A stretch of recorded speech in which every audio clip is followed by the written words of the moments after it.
Before we continue with the rest of the video, we could use your help.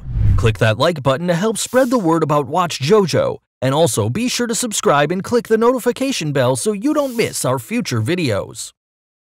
New Dark Knight fan theory says Harvey Dent was always a criminal. In 2008's The Dark Knight, Harvey Dent famously lived long enough to see himself become the villain, but what if he was never exactly a hero to begin with? According to a new theory on Reddit, long before the district attorney assumed the Two-Face persona, he was already living a shady double life.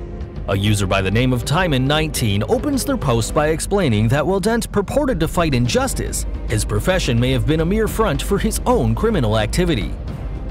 What if everything we knew about Harvey Dent was a lie? What if he wasn't the district attorney we all saw him as?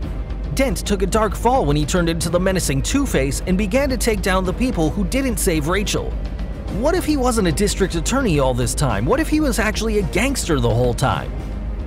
The user then singles out a few moments in which Dent's darker side seems to come briefly to the surface. The examples are when Commissioner Gordon was confronting Dent. Gordon explains that he was trying to fight the mob. After he said that, Dent clicked his gun at Gordon. He doesn't want the mob to be disrespected. You can see a lot of that stuff in gangster movies. Another example is that he has a little hate for Gordon. He argues with him a lot and said to Rachel that Gordon's dead like he didn't care if he died. Case in point, a lot of criminals hate Gordon, so a gangster like Dent would hate Gordon. Another example is Dent has an aggressive and violent nature. He shouts at people when they least expect it, and when he was interrogating one of Joker's goons, he was yelling and being a little violent while asking him on the Joker's whereabouts. That makes example 4. Harvey Dent wants to get rid of the Joker so Dent can take over Gotham. It might be far-fetched, but it's just the theory. Indeed, this theory does seem pretty hard to buy. For one thing, it's difficult to imagine Dent gaining the friendship of the world's greatest detective and the hatred of so many mobsters without some evidence of his shady dealings coming to light. Moreover, those violent tendencies hinted at in the first half of the film could easily be characterized as foreshadowing for when he eventually cracks.